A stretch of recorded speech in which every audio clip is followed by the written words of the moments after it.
Hello, everybody. I hope you can hear me. Please put your hand up if you can't hear me. Okay. So, hello and welcome. My name's Jemima Montague. I'm the director of Art Explora in the UK.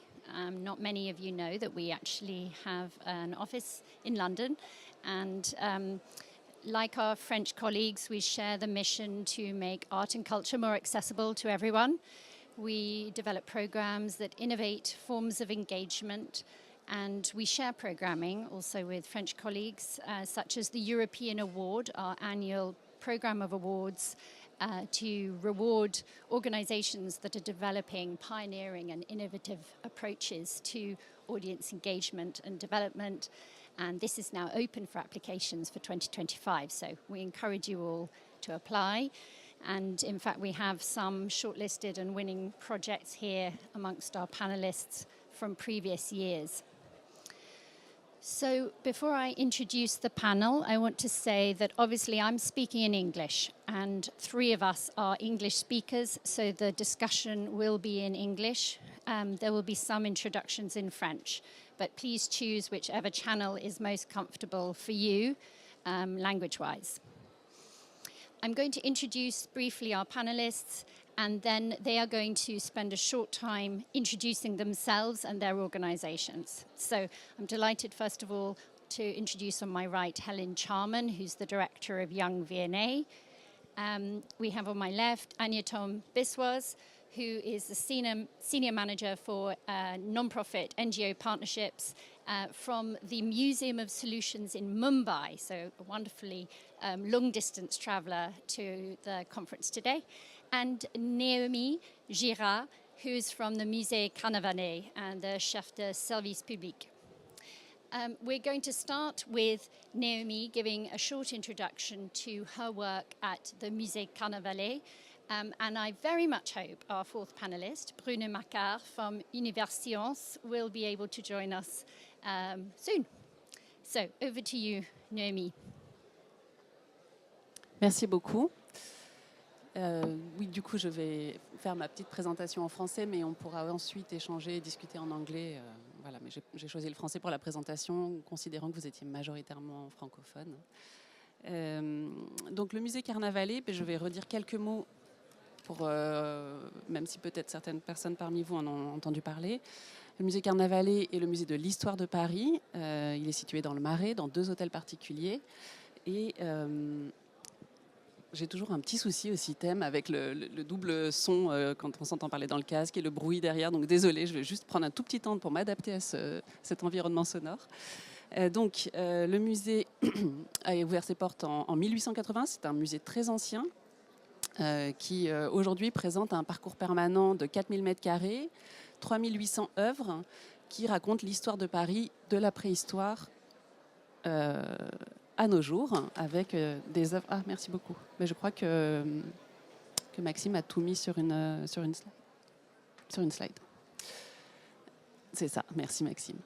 Et donc, voilà, vous avez quelques images pour illustrer l'ensemble de mon propos. Et j'y reviendrai peut-être parmi les exemples qui sont présentés pour préciser les choses. Depuis sa réouverture, donc le musée a été rénové entre 2016 et 2021. Depuis sa réouverture, il accueille en moyenne 1 million de visiteurs par an, ce qui est une hausse considérable de notre fréquentation par rapport au musée avant la rénovation.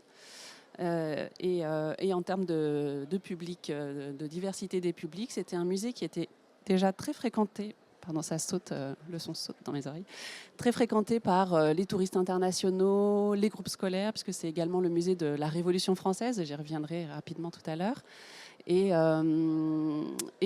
les enjeux de la rénovation en termes de développement, de diversification des publics, portaient évidemment sur ces publics-là à consolider, auxquels proposer un meilleur accueil, qu'il s'agisse des touristes internationaux ou des scolaires, pour prendre de grandes catégories, mais également à développer un public local d'habitants de Paris, du Grand Paris, de développer aussi les possibilités, la facilité d'accès pour un public, pour des personnes en situation de handicap, pour les publics accompagnés par des structures du champ social, développer le public des adolescents et des jeunes adultes, voilà, beaucoup d'enjeux dont la rénovation s'est saisie.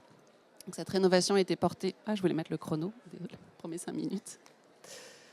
Cette rénovation était portée par la directrice du musée, Valérie Guillaume. Donc, elle s'est tenue entre 2016 et 2021. Elle recouvrait de nombreux enjeux et je ne vais pas tout présenter aujourd'hui, évidemment, parce qu'il y a énormément de choses. Moi, je fais un focus aujourd'hui sur la question de la médiation. Pendant la rénovation, on a produit énormément de contenu et donc l'enjeu, c'était vraiment d'avoir une diversité d'entrées. On laisse arriver notre 4e panéliste. Donc de proposer de nombreux contenus qui ont été des contenus scientifiques qui ont été consolidés sur l'histoire de Paris, de la préhistoire à nos jours, mais aussi de les rendre accessibles à tous les publics.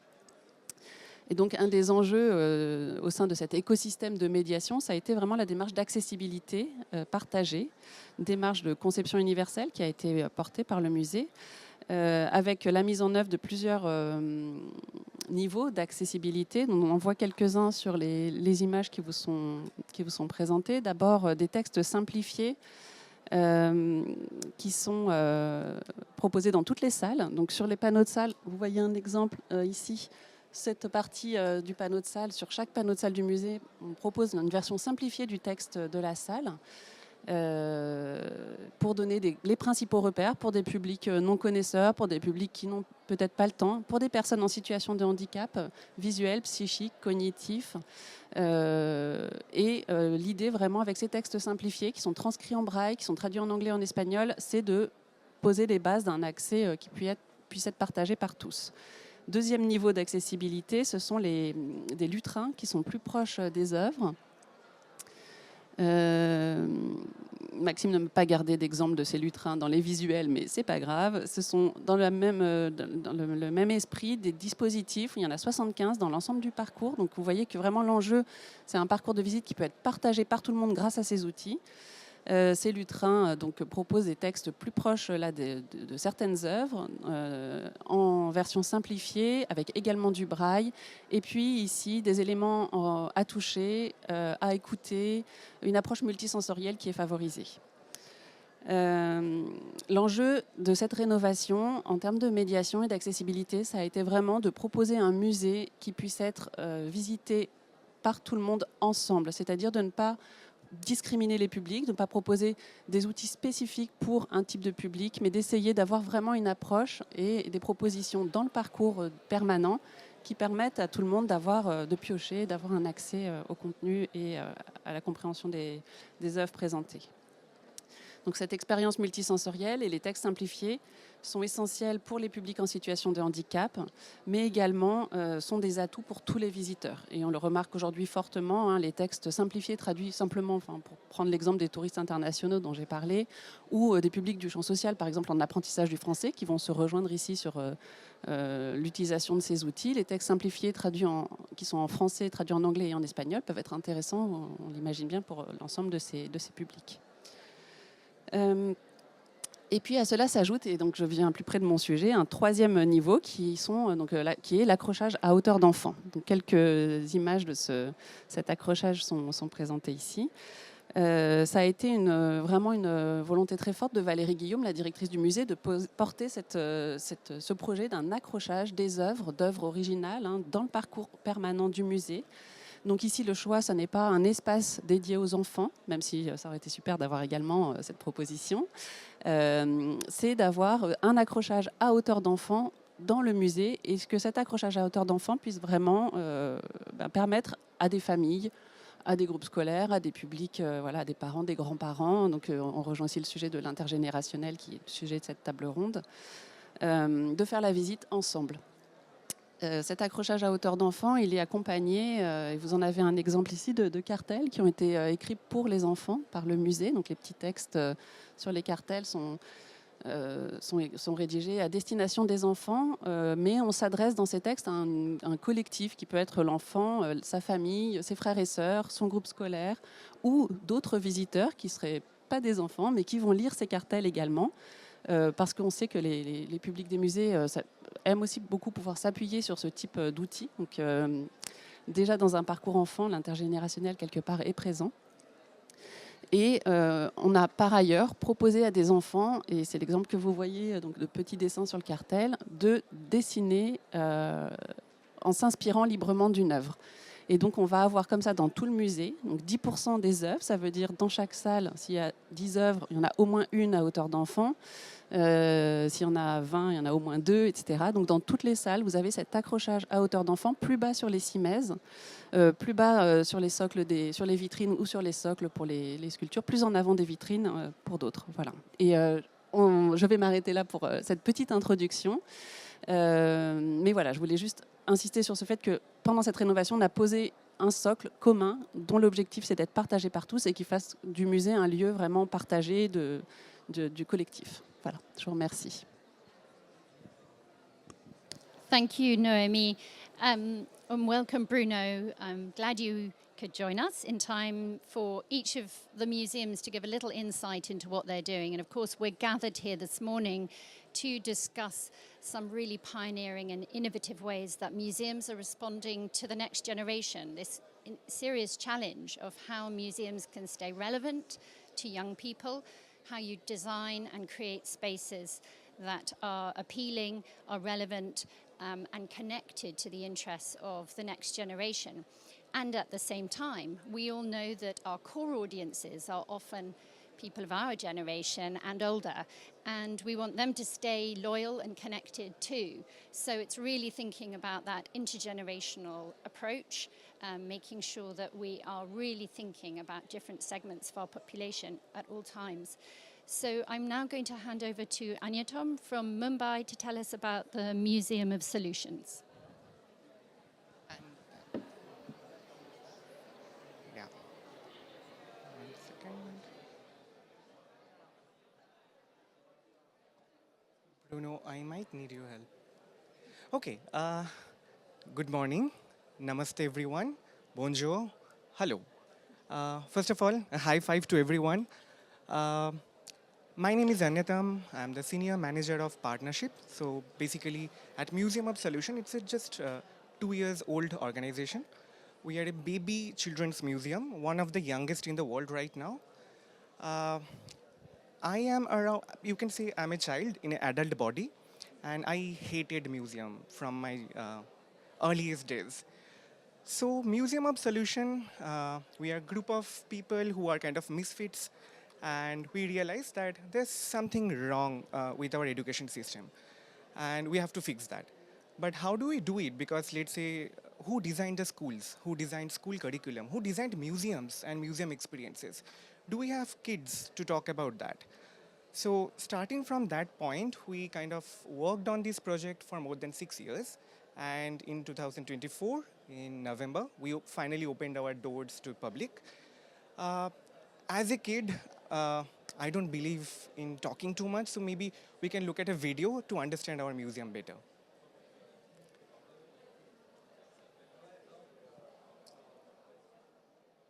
They say changing the world is made of big things. We say all it takes is a pair of wings to fly around, to run without bounds, to poke at stuff, to laugh when it gets tough, to turn things inside out, and to wonder what the world is all about. Why do cars go around only on land? Why can't we do more with our hands? Do we have friends on Mars? Why can't we go for a vacation to the stars? Why do people make other people cry? If we try, can we make bicycles fly? They say changing the world is a long way away. We say all it takes is child's play. For all we know, waste could be recycled on the go. Firecrackers could filter pollution, and homes made of plastic could be the solution.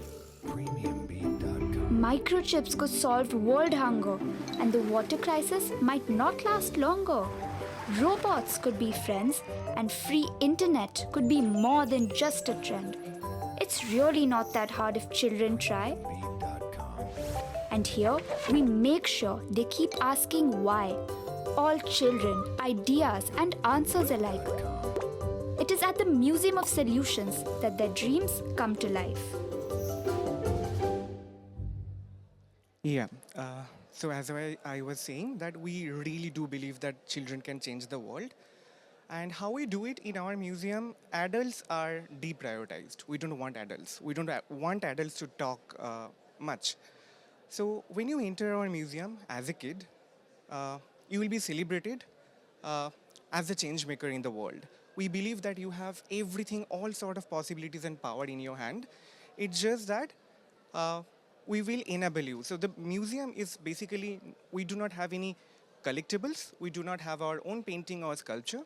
It's the children and their ideas in their head that we want to promote, that we want to play around. So what we do, it's a 10-floor building at the heart of Mumbai. When you enter, we expose you to multiple visitor experience journey, and you are your own curator. Nobody is gonna guide you what to do, how to do.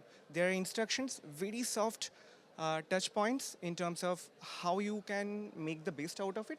But at the end, let's say you entered the museum for 3 hours and you want to do only one thing for 3 hours. Nobody will come and ask you to leave or shuffle to something else. It's you and your journey.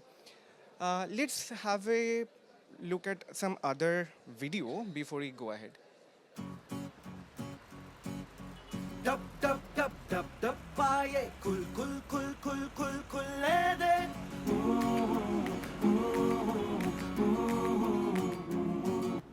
कैद जो इसी में सोच का पंछी उड़ उड़ उड़ उड़ उड़ने दे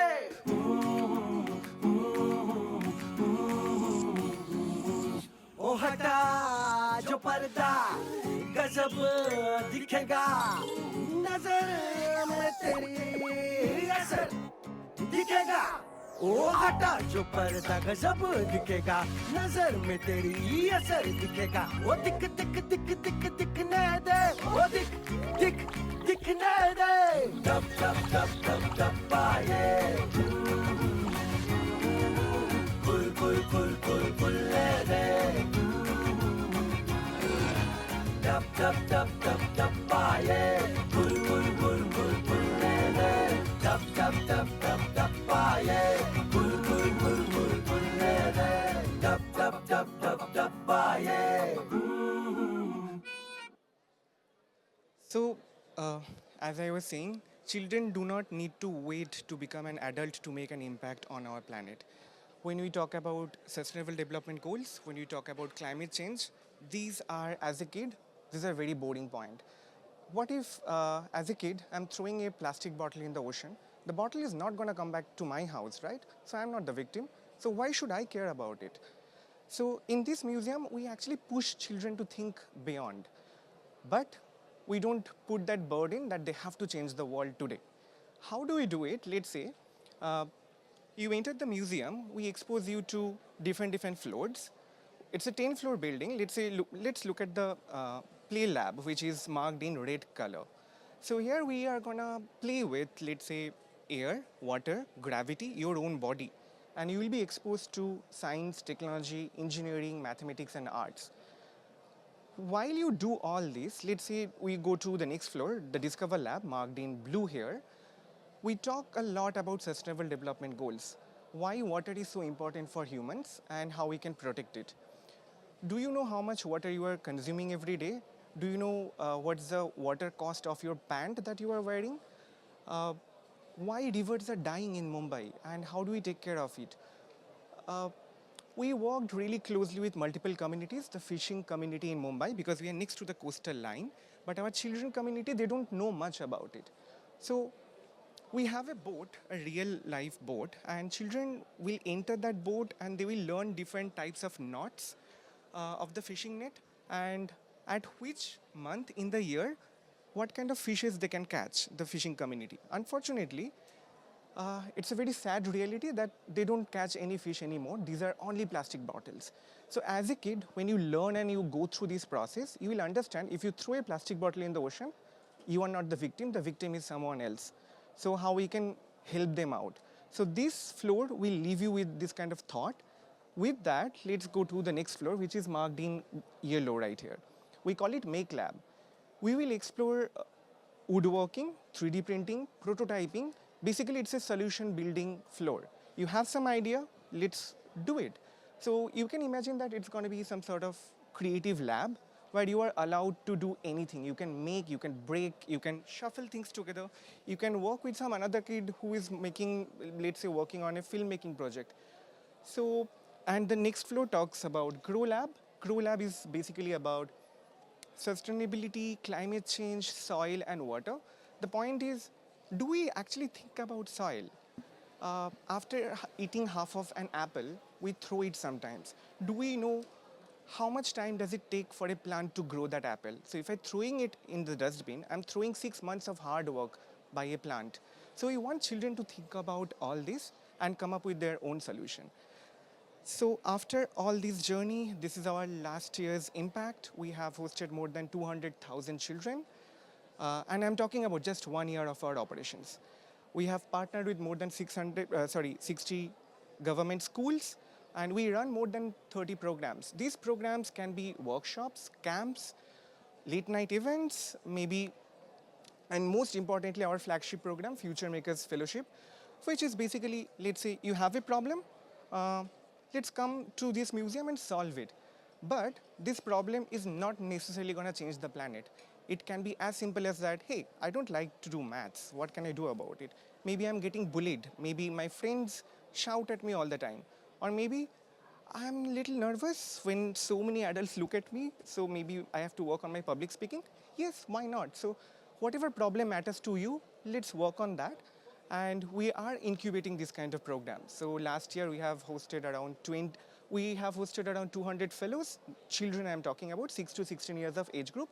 They made their own solutions, and we are in conversation with the government, with multiple schools, how to scale it up. So yeah, that's all. Anya, Tom, thank you so much. There's so much more we want to discover, and we will in the conversation. May I hand over now to Bruno to tell us a little bit more about Universions and his new projects.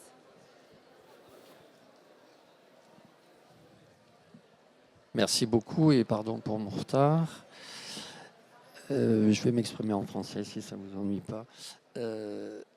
Donc, je suis le président de l'établissement qui s'appelle Universions, qui a 2 sites physiques à Paris, la Cité des sciences et de l'industrie, le Palais de la Découverte, actuellement en travaux, mais qui rouvre dans quelques semaines. Et puis nous avons aussi un 3e site numérique, celui-là, qui s'appelle leblob.fr. On a un programme d'éducation artistique et culturelle sur tout le territoire français. Il n'y a que Mayotte, pour des raisons climatiques, on va dire, qui n'a pas encore reçu ses machines, qui s'appelle Fab Lab à l'école. Et puis on a une enquête annuelle qui s'appelle le baromètre de l'esprit critique, que nous avons d'ailleurs, pour sa 4e édition, dévoilée la semaine dernière. Alors l'établissement, si maintenant je reviens à la Cité des sciences et de l'industrie, dans le 19e, est un établissement, comme son nom l'indique, qui est consacré aux sciences. Donc nous ne sommes pas un musée d'art, nous sommes un musée de sciences. Deuxième caractéristique, nous ne sommes pas un musée de collection. On a été inventé comme un peu l'après-musée de collection et nous avons de ce fait développé des moyens de médiation particulièrement sophistiqués parce que quand on n'a rien à montrer, il faut le faire du mieux possible. À la différence par exemple du musée des arts et métiers, qui est un musée d'objets, d'invention, ou du muséum d'histoire naturelle qui lui montre des spécimens naturels, nous avons inventé des dispositifs pour aller interagir avec le public.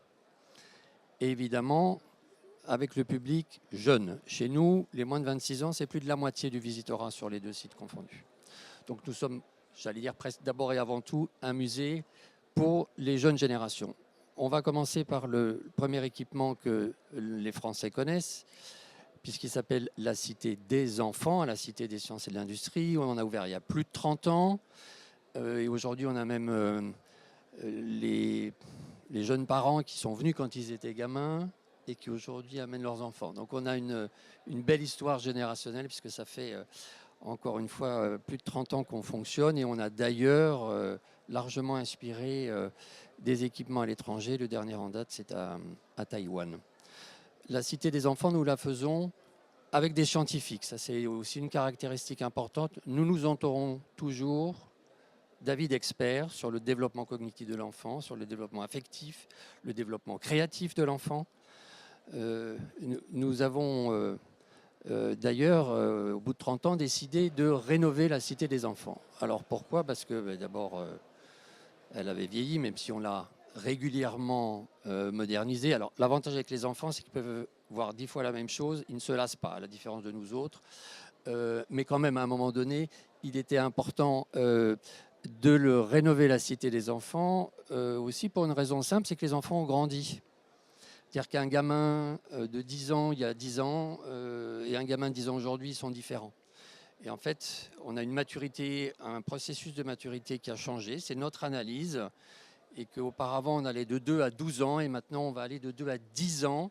Et on va traiter différemment les 10-12 ans qui, pour nous, en fait, ne sont plus des enfants, sont déjà des préadolescents. Bref, ils répondent à d'autres problématiques que nous souhaitons explorer. Donc la Cité des enfants, c'est un espace pour les petits, hier 2-7, demain 2-6 ans.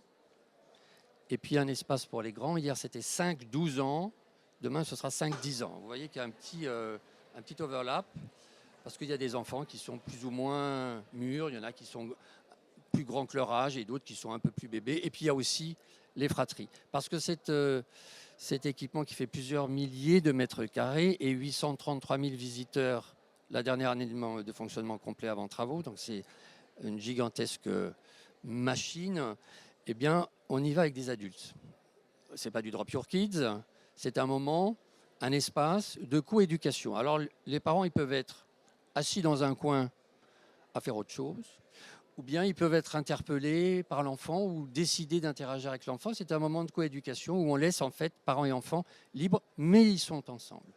Ils sont ensemble pour vivre un moment particulier. D'ailleurs, quand on a rouvert après le Covid, les premiers visiteurs qui faisaient la queue dehors, c'était des gosses avec leurs parents. Leurs parents disant, ils nous ont tannés depuis des semaines pour qu'on revienne. Parce que chez nous, ce sont les enfants qui emmènent les parents au musée et pas l'inverse. C'est souvent que les parents emmènent les enfants au musée. Mais chez nous, c'est tout à fait l'inverse. Et tout est fait pour les enfants, tout est à hauteur d'enfants. On vient d'ailleurs de créer un comité des usagers enfants, des petits, pour leur demander de nous aider à améliorer l'expérience visiteur. Alors, la Cité des enfants de demain, on a engagé des travaux par tranche. Eh bien, elle parlera un peu plus du monde d'aujourd'hui, en particulier de questions environnementales. Elle parlera de vivre ensemble et elle continuera à aider les enfants à grandir, à se connaître leur perception, le monde qui l'entoure et les interactions avec les autres, puisque finalement, c'est ça qui est important. On n'administre pas de leçons de science dans cette Cité des enfants. On donne aux enfants autant d'occasions de jouer, parce que le jeu, c'est le métier des enfants. Jouer, c'est le métier des enfants. C'est comme ça qu'ils apprennent et c'est comme ça qu'ils deviennent grands. Alors demain, on va ouvrir quelque chose de très nouveau avec nos collègues du Grand Palais, puisque le Palais de la Découverte, depuis 1937, habite pas très loin d'ici, au Grand Palais, et que nous avons décidé avec nos collègues de la Réunion des Musées Nationaux Grand Palais de créer une nouvelle offre pour les enfants, art sciences. Ça va s'appeler le Palais des enfants. Donc on a la Cité des enfants à la Cité des sciences et de l'industrie et le Palais des enfants au Palais de la Découverte. Le Palais des enfants va mêler des outils de médiation artistique et scientifique. Il y aura des œuvres. La première exposition temporaire, parce que ce sera des expositions temporaires pour les 2-10 ans, va s'appeler Transparence, sur un thème évidemment qui est abondamment illustré ou illustrable à la fois par la science et par les artistes. Un très bel espace, comme à la Cité des enfants, par séquence, avec des adultes, à la fois pour le public individuel, mais aussi évidemment pour les écoles, parce que j'ai oublié de dire que les écoles venaient nombreuses visiter nos espaces. Le Palais des enfants, donc c'est une innovation qui vise à mêler deux facettes du génie humain, le génie créatif des artistes et puis le génie des scientifiques qui ont de nombreuses choses en commun. Et puis comme commencer à 2 ans c'était frustrant, on a décidé de créer, on remonte dans le 19e arrondissement, quelque chose pour les toddlers, pour les bébés, les 0-2 ans. Parce que finalement, il n'y a pas grand-chose pour cette tranche d'âge-là, il n'y a pas beaucoup d'environnement qualitatif. On a d'abord fait un lab pour voir ce que ça donnait, s'il y avait du monde, si on était capable d'attirer du monde. Ça a été plein immédiatement. Et donc, on a décidé de pérenniser. On a ouvert en décembre l'espace définitif Cité des bébés, qu'on a fait selon la même recette. C'est adulte-enfant. Évidemment, à cet âge-là, on ne va pas les laisser tout seuls. Encore moins adulte-enfant, fait avec des scientifiques.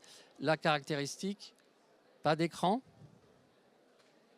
pas de chaussures, pas de plastique. Donc offrir un environnement différent de ce qu'on peut vivre dans la vie courante et à la maison. Ensuite, je vois que Emina me fait des gros yeux, ça veut dire qu'il faut que j'accélère. Hop.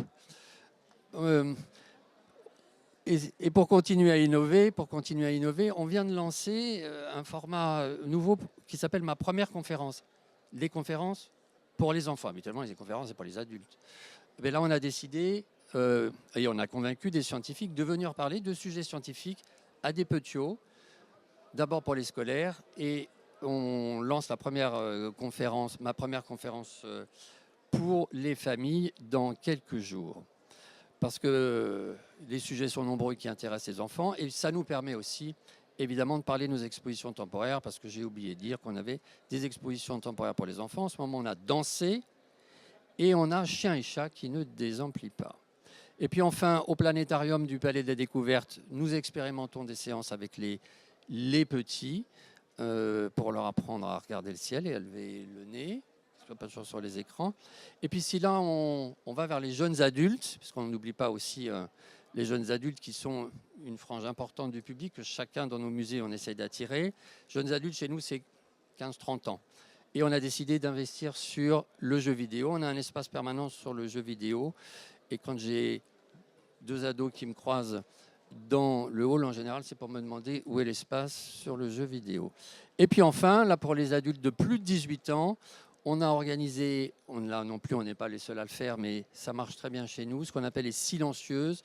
Ce sont des soirées en musique qui permettent de découvrir le musée autrement, interdites aux moins de 18 ans, uniquement pour qu'il n'y ait pas d'enfants, pour que justement les jeunes adultes ne croisent pas d'enfants et aient le musée à eux. Voilà, donc les jeunes adultes, c'est la cible numéro 1 de conquête de public, et nous essayons d'avoir des idées innovantes, et comme font les bons scientifiques, on teste. Si ça marche, on développe. Si ça ne marche pas, on essaye autre chose. Merci. Thank you so much, Bruno. We will come back to the challenge of reaching young adults. And lastly, Helen, tell us a little more about Young V&A. Yes, well, it's fantastic to be here. Bonjour, tout le monde, ça va?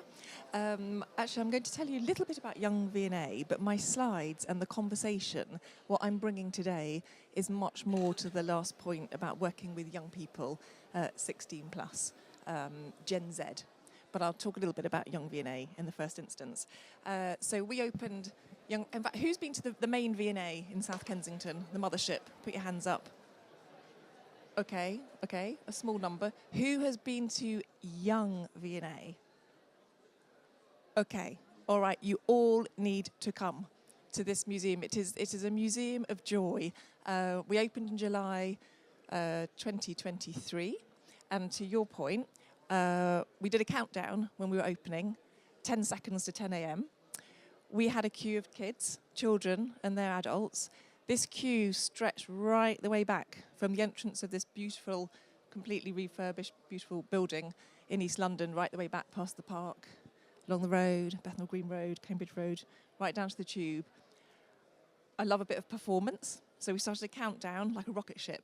10, 9, 8. The whole kids started calling out the numbers, mostly in the right order, jumping up and down with excitement. Children visiting a museum. Now, we had done a lot of research and we co-designed Young V&A, the entire museum. This was not consultation. This was fundamental co-design from the outset, working with children, giving their voices agency in shaping this museum. And believe me, if we're not working with our audiences, forget it. We're not going to be designing content and experiences that are relevant to their interests. And their interests and their mode of engagement is not ours. So, museums generally, I think, have been a fairly arrogant type of institution. We've worked very well in sort of speaking for our audiences, a lot of transition pedagogy, That has to change now. This is revolution. We need to work with our audiences and fundamentally challenge the way that we display, even if it is the height of content. The world is designed for, largely able-bodied, sighted adults.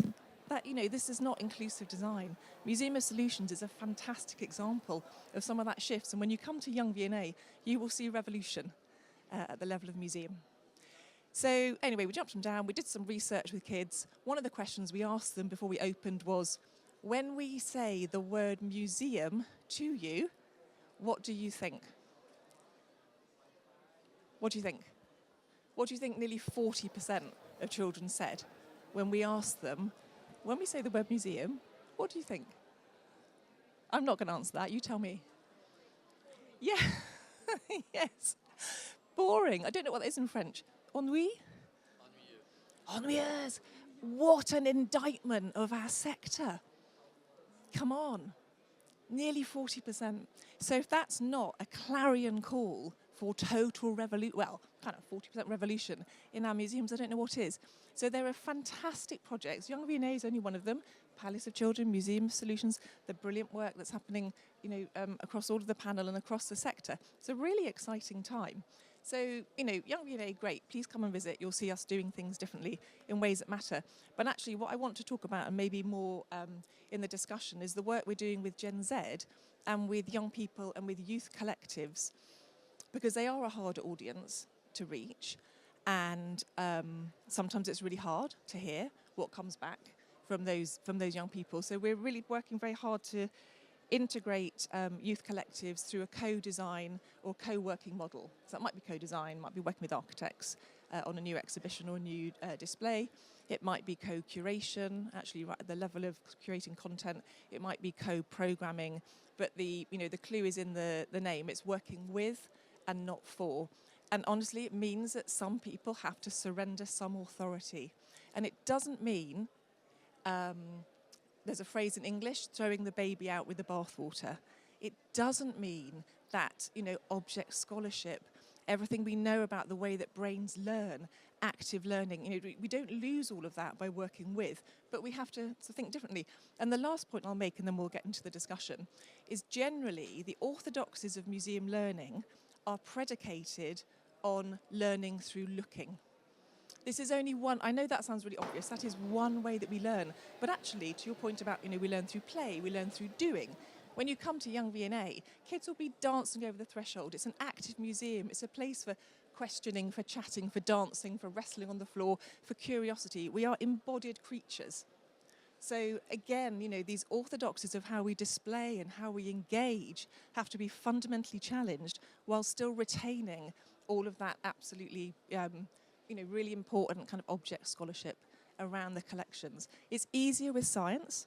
There's a language of experimental pedagogy with science. It's much more about kind of hands-on. It's much more of a challenge when you've got world-class 5,000 years worth of objects across art and design and performance. But there absolutely are ways to do it without just getting back into the realm of interactivity and screens. And the last thing to say about our co-design for Young V&A, the kids said to us they did not want digital. They didn't want digital. They wanted spaces to play, to connect with their adult caregivers, their siblings. They wanted us to design the world's most joyful museum. And so that was the best design brief you could have, but it meant we really had to think and do things differently. That's it, thanks. Thank you so much, all the panel, for your really fantastic insights, and we've covered some of the territory I think that we can all now share and exchange on. We haven't got much time, so everyone's got to make short answers, okay? And I think in the interest of practicalities, we probably have many museums represented here. What might be some of the first steps towards a co-design or co-programming process? Now, it's been mentioned by many of you. I think all of you have done it in some way. Noemi, let's bring you back into the conversation. Can you tell us, how did you actually start with co-designing and rethinking the spaces at Musée Carnavalet with your audience in mind? What were the steps? Okay, thank you. If it's okay with the translations, I continue in French. Vous êtes d'accord? Qu'est-ce qui est le... Je continue en français. Ouais, ce qui était important dans... Merci. Ce qui était important dans la rénovation... par contre, il faut que je change mon canal. Pardon, j'étais en anglais. Au moment de la rénovation, donc j'ai parlé des dessins d'enfants, c'était là-dessus que je voulais revenir un petit peu. Ça a l'air d'une petite chose anecdotique. En fait, on a vraiment souhaité, par cette première démarche pendant le chantier de rénovation, et en étant inspiré en effet par ces grandes institutions de référence, Universcience, le VNA. On ne connaissait pas encore le Museum of Solutions, mais évidemment ça va nous inspirer aussi pour l'avenir, toute cette réflexion. Donc cette démarche de collecter des dessins d'enfants, faire contribuer, participer les enfants à la rénovation, c'était un premier pas, un premier petit pas qu'on a fait pour faire rentrer la voix des enfants dans le musée, pour faire rentrer aussi leur imagination. Je ne sais pas si on peut revenir à la slide. Désolée, moi j'ai pas de PowerPoint, j'ai juste donné quelques images qui m'ont été demandées. Mais on voit un de ces cartels sur les images. Merci beaucoup. Et on s'était dit, comment les enfants peuvent nous accompagner dans cette rénovation, qu'est-ce qu'ils peuvent nous apporter, et ce qu'ils peuvent nous apporter, et apporter aussi à tous les visiteurs du musée, aux futurs enfants, mais aussi aux adultes qui visitent le musée, c'est leur imagination, leur capacité de voir dans les œuvres des choses qu'on n'avait peut-être pas vues, nous, professionnels des musées, mais aussi les publics. De voir qu'elles nous font penser à des choses auxquelles on n'avait pas pensé. Il y a beaucoup de sujets qui sont évoqués dans le parcours du Musée Carnavalet à travers ces dessins d'enfants qui sont présents sur tous les cartels enfants, donc 380 œuvres concernées dans l'ensemble du parcours. Ça fait une présence visuelle forte de ces dessins qui vont vraiment accompagner le visiteur. Donc ça a été une première étape, de se dire que les enfants avaient des choses à apporter à tout le monde. Et puis ensuite, à partir de là, donc on a posé ce socle de la rénovation. Pour nous, par rapport aux collections du musée qui sont très riches, très variées, très foisonnantes, c'était important de donner des accès à ces collections, de faciliter la compréhension de tous, mais de partir aussi toujours des œuvres et d'avoir ce regard vraiment sur les œuvres. Et à partir de là, on a pu développer une politique de projets culturels plus participatifs, donc ouvrir la voie à d'autres projets, faire intervenir les publics dans nos propositions. Et puisqu'on parle aussi des jeunes adultes dans cette table ronde, je peux évoquer notre projet de comité d'usagers. May I interrupt a moment? Yes, you may. May I interrupt a moment because we won't manage to get around. Thank you. Voilà, alors, je dis juste un mot pour dire que l'enjeu pour Carnavalet, qui est le musée de l'histoire de Paris, c'est d'être le musée des Parisiennes et des Parisiens et de pouvoir vraiment faire entendre le débat, la discussion, les regards des uns et des autres et faire cohabiter vraiment tous ces regards dans le parcours de visite partagé par tout le monde. Merci. Thank you. So it's very interesting to see at Musée Carnavalet they have a children's drawing integrated into the labels, so a multi-dimensional way of approaching the work. Anya, Tom, how do you have a children's board?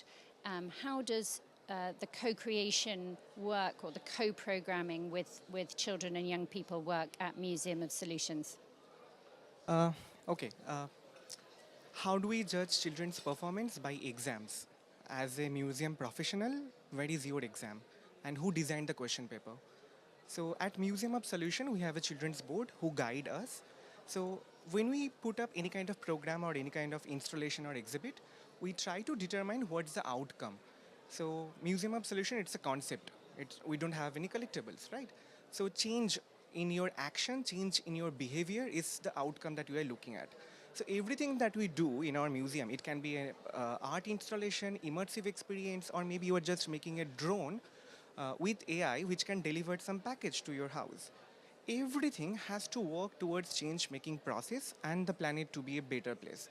How do we do it? We don't know. So we ask the children at every step, how do we do it? Because it's us, the adults, who has created all the problems in the world, but we have not given chance to children to solve it. Can you tell us how you do that? Like, what are the steps? What is the children's board? Who are they? How do you reach? Who are the children involved? So we have 12 children right now in the children's board, and they are from all the walks of life. There are children who are first generation schoolgoers whose parents do not know what's the point of museum. They look at museum as luxury, as something additional effort, because in India, unfortunately, that's the reality. We have children from really strong background, international schools who travel the world, who has strong exposure. Now, when we put all of them together and we talk about music, painting, poetry, or sustainable development goals, it matters really differently, because for you, penguins, polar bear can be a problem. For me, I'm hungry. I don't have food at home. I don't have enough textbooks. So how do you talk about penguins and why they are dying and why you are putting that pressure on me that I have to save the world?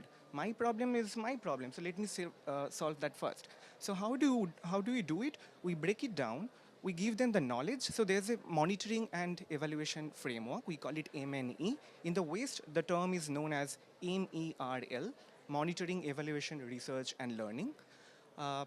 So as a museum, I give them, let's say, awareness by exposing them to this knowledge and exhibits. After that, we try to change their intent. So next piece is intent. And at that point, we collect feedback. Does it matter to you that penguins are dying? What can you do about it? Do you want to sign up for a beach cleaning process? So these are actions that they're signing up. Based on that, we understand that, hey, my exhibits are working or not. May I check I understand? Are you saying that the children's responses to these questions are then part of how you design the spaces within the museum? Absolutely. It's always back and forth, but at the same time, I mentioned that it's a behavioral shift that we are looking at. We are not going to be an edutainment center that come look at science in a different way. Where is your action? What you are doing after 7 days, 10 days, 6 months after this visit? And we keep tracking those records. Thank you. Bruno, do you have a youth panel or a youth board? How do you bring the voices, opinions of young people actually into the physical design and interpretation in the museums? Alors, la première chose que nous faisons, c'est travailler avec des écoles qui sont dans notre environnement immédiat. C'est un peu nos écoles partenaires, privilégiées. On connaît bien les enseignants. On a l'habitude de travailler avec et on teste souvent des dispositifs dans les écoles pour voir après ça si on les installe dans le musée. Ça, c'est la première chose. La deuxième chose qu'on fait, on vient de créer, donc j'en ai parlé tout à l'heure, un comité usagers enfants. Là aussi, on a pris une école, on les a fait venir et le lendemain, on leur a demandé qu'est-ce que vous avez retenu de la visite à la Cité des sciences et de l'industrie. 2 choses. 1, les bandes jaunes. Ce sont des bandes pandotactiles pour que les personnes malvoyantes puissent se repérer. Évidemment, ils voient forcément des choses que nous, on ne voit plus parce que nous, on est trop grands. Donc, les bandes jaunes. Et deuxième chose, le chat. Parce qu'en fait, toute notre communication graphique pour les enfants, il y a un chat. Et donc, pour eux, Cité des sciences et de l'industrie égale chat. Alors, c'est le début, bien sûr, mais c'est intéressant parce que ça nous remet un peu aussi... j'allais dire, midi à notre pendule pour repenser l'établissement à hauteur d'enfant, quel que soit le sujet qu'on prend. Puis dernière chose, j'ai parlé tout à l'heure des 10-12 ans sur lesquels on réfléchit. Et alors on va sans doute créer une exposition de manière participative sans décider du thème, ni de la tranche d'âge, ni de la durée, ni du montant, ni de la forme. C'est-à-dire que d'essayer de faire de la totale co-invention avec ces préadolescents. Alors, on réfléchit à la manière de s'y prendre, mais ça, c'est notre nouvelle frontière. Thank you. So it's interesting that amongst your presentations, you've talked about hanging objects much lower. You've talked about 150 and much lower kind of displays. You've talked about integrating children's drawing, children's responses into the interpretation. Signage. Helen, what have you been doing at Young V&A for young people? How have they affected the way that you've actually displayed objects? Yes, can I expand that out Yeah. a bit more actually? So when we were co-designing Young V&A, there were two main prongs for this. One was that we spent a really long time trying to understand our audience's motivations for visiting. We did a lot of listening, and I'm sure we're all really familiar with the big, the visitor studies, you know, Falkenderking, etc. And the one I always come back to, which is, I think, kind of hilarious given that we're all, you know, doctors of the museum, academics and professionals, the main motivating factor for people to come to museums is for a social visit. A social visit. You know, so we need to create spaces of convening and connecting, and maybe it's spaces to be quiet, and, or maybe it's spaces we can be, loud and busy. But so that was the first thing, is really understanding the audience motivations across all of our age groups. And then we did a very, very sustained, embedded, long-term co-design project for Young V&A, where groups of children from very local schools, we mapped a 15-minute walk of the museum, and we approached every single organisation within a 15-minute radius in the first instance, hyper-local, to work with us, and the children worked with the architects on a really iterative process, the base build, the fit out, and that went on for several years. And then from that, this was a new methodology for the V&A, and it was a bit of a sort of firing a broadside into very established ways of working to say, let's now properly work with our key audiences and embed this as part of a methodology into all of our projects, capital projects, exhibitions, displays. So actually with my slides, Maxine, we can sort of whiz ahead to mine, we have now youth collectives are just part of our the methodology of creating new content, and it's nothing sort of whizzy and new. Our curators have learned, you know, to work with rather than on behalf of. So whether it's the new fashion galleries we're working with, these are our youth collectives, 16 to 24-year-olds. We pay them for their time. It's not a nice to have. It's not just a, you know, icing on the cake. This is fundamental input into the whether it's co-curation, whether it's co-programming, whether it's co-design. For our amazing sites that are opening in V&A East with our programmes, we've worked with our youth collective on every element, not just the exhibition content, the design of the galleries, the shop, the cafe, because these are target audiences.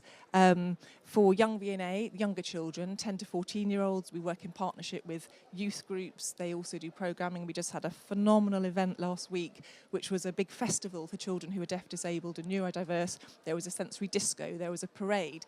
We had visitors and sort of really moved to tears to see the children engaging and claiming the space as their own. We're doing a massive redevelopment of our South Asia gallery. We're working with a youth collective there and with an intergenerational group. And now it's just part of the methodology, actually, for the V&A, which is brilliant. And we're still learning. It's constant learning and listening. Thank you. We're nearly running out of time, and I know there'll be a few questions. So I'm just going to pose one final question, which is part of the topic of this panel, which is about intergenerational programming. Can we start with Noémie to consider, how do you at the Musée Carnavalet, how do you make sure there's something for everyone? There's something for grandparents, children, and perhaps the generation in between. Thank you. Peut-être que pour nous, le mot-clé, c'est par rapport à tout ce contexte que j'ai exposé déjà, c'est la question de l'autonomie. L'autonomie des visiteurs, l'autonomie des publics en situation de handicap, tout d'abord, mais également l'autonomie de tous les visiteurs du musée et celle des enfants. Elle est un peu indispensable. Le sentiment d'ennui qui prend les enfants et le fait que ça soit la première réaction à 40%, c'est ça, de ce boring, quand on parle de musée, on l'a toutes et tous constaté. C'est aussi l'expression d'une frustration, d'un sentiment dans les musées tels que beaucoup d'élèves d'enfants en visite scolaire ont pu les connaître, d'une visite dans laquelle on n'a pas d'autonomie. On est porté d'un endroit à l'autre, on est privé du sens du toucher, qui est quand même un des sens importants pour tout le monde, y compris les adultes, mais pour les enfants particulièrement. De la possibilité d'agir aussi. Donc voilà, rendre l'autonomie possible pour tous les visiteurs, y compris les enfants. Et ça passe aussi par leur donner cet accès simplifié au contenu. Évidemment, il y a la dimension ludique, la dimension expérientielle, la dimension sensorielle qui sont très importantes. Mais aussi, dans un musée comme le Musée Carnavalet, qui est le musée de l'histoire de Paris, permettre aux enfants, à partir du moment où ils savent lire et puis où peut-être à partir de 8 ans, 10 ans, où ils sont plus à l'aise avec la lecture, et ben d'aller lire les cartels enfants, mais aussi les textes simplifiés qui sont proposés pour tous les visiteurs, et d'avoir accès à des textes qui ne sont pas uniquement des textes enfants, qui sont des textes simplifiés pour tous, qui vont être intéressants pour eux et pour leurs parents. Et du coup, ça permet vraiment de faire la visite ensemble. Et ça, on l'observe dans le musée. Les enfants vont lire les textes simplifiés sur les panneaux de salle et vont ensuite pouvoir aller voir leurs parents, leurs grands-parents et leur expliquer ce qu'ils ont lu. Et ils sont très contents et fiers de pouvoir partager des connaissances, des choses qu'ils ont comprises. Et c'était important pour nous de faire cette proposition qui s'adresse vraiment à tous. On essaie aussi d'avoir des textes pour les enfants, des cartels avec les dessins d'enfants pour valoriser, visibiliser leur présence dans le musée, manifester, envoyer ce message du fait que le musée leur est ouvert et que les enfants ont le droit d'exister dans le musée avec tous les autres visiteurs et que même ils ont une valeur ajoutée à apporter. Donc c'est tout ça qui permet de faciliter la visite. Et on l'a constaté, ça fait partie des retours dans nos études des publics, cette dimension intergénérationnelle très forte de notre fréquentation. Merci. Thank you very much. So it's a family experience. Anya and Tom, you said your museum's not for adults. So what do the adults do? We celebrate childhood at the core of our heart. Everything that we do, childhood will be celebrated. So technically, yes, adults are not allowed. You can't go to our museum with your date. If you're a parent, if you're an educator, if you're a teacher, or if you're an uncle, you have a kid with you, please come over, join us. And very interesting information that all the adults, the moment they enter, we actually orient them. Once you buy the ticket, you'll be oriented that this is the time you're not going to play adult anymore. You are going to be a kid. So me and let's say my son, by the way, I'm not married. So me and my son, if we are entering the museum, we both are going to be kids. And we are going to revisit these exhibits and we're going to share our understanding about the planet together. And we designed everything in such a way that there's no power dominance. It's not like, I know what is climate change, so let me teach you that. No, that's not going to work. In our museum, the kid will have the power. They will say, you know what, we should do this. Or maybe right now we should not think about why the temperature of our weather is going up in Mumbai, but we should focus on social justice because that matters to me more.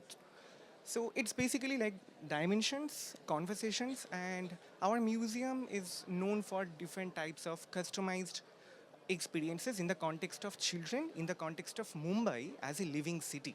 So maybe a Brazilian climate change concept might not work in our museum. So we are talking about global problem, but in a very contextual way. Yeah. Thank you.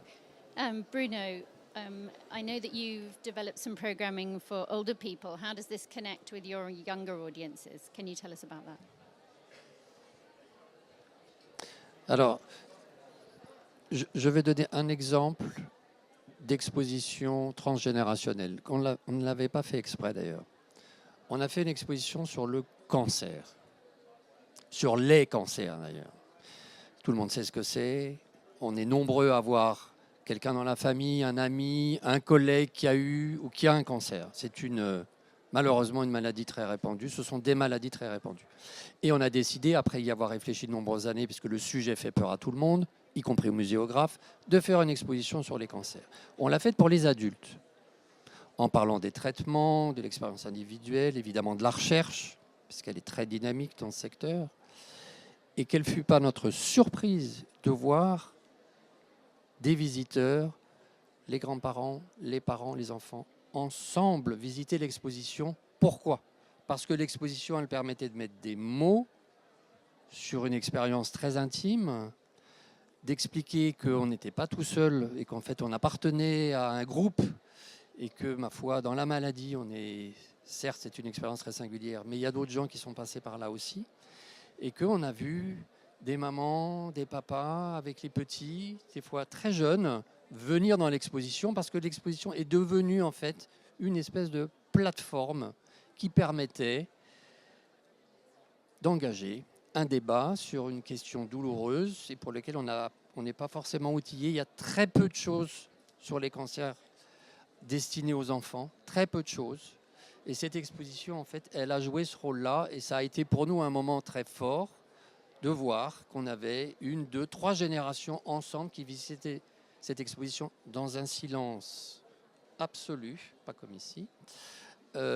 C'était un endroit, une bulle en fait, de sérénité, de concentration, d'émotion, parce que cette exposition est profondément émotionnelle. Voilà la petite expérience que je voulais partager avec vous. Si vous choisissez le bon sujet, il peut être transgénérationnel. I found that really fascinating when you were talking about programming for older people. Go for health topics. Helen, would you like to just conclude with a few words on intergenerational programming? Or Yes, thank you. I think it's a brilliant question, Jemima. It's absolutely the right question, particularly now when we know all the challenging impacts on young people's development through screen time. You know, it's the crisis of childhood, really. And when we were co-designing, the children were saying to us they wanted time with their families. You know, they want their parents to get off their own screens and engage. And it comes back to that point about the sort of the social museum. So I just want to leave you with a concept actually from developmental psychology. And we had to learn a lot about how young brains develop. And it's a concept called allo-parenting. And Alison Gopnik writes about it. She's an absolute kind of world leader in child psychology and parenting. She wrote The Gardener and the Carpenter. And allo-parenting, the question she asked, it comes from evolutionary biology. It basically says, sorry to get a bit kind of physical here, but why particularly with women, why biologically do we live post-menopause? You know, in evolutionary terms, what is the purpose of life beyond reproduction?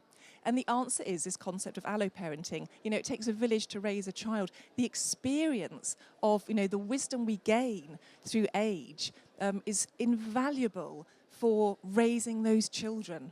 And I say at Young V&A we have a grand army. It's the army of our volunteers, our grandparent volunteers, who come to our museum with a lifetime of experience of either parenting or caregiving or just being in the world.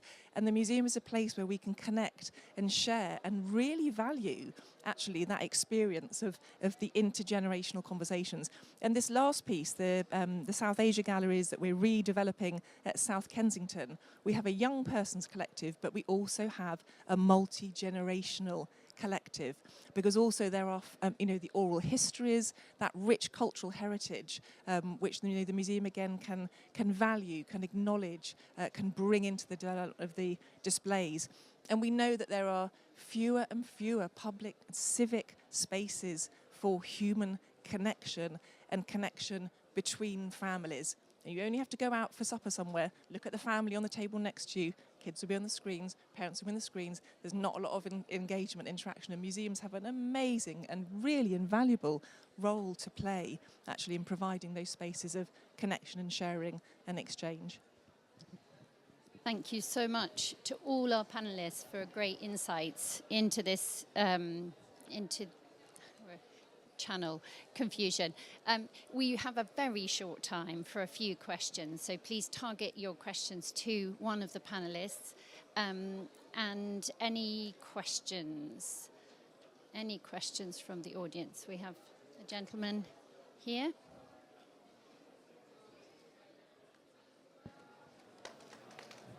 Hello. Well, thank you so much for all this insight into what you do. I would like to ask you, so you work with several youth collectives, especially some of you. So how do you find them? How do you select them? Because usually there's too many people to work with. And what do you offer? Because they're doing something for you. What are you doing for them?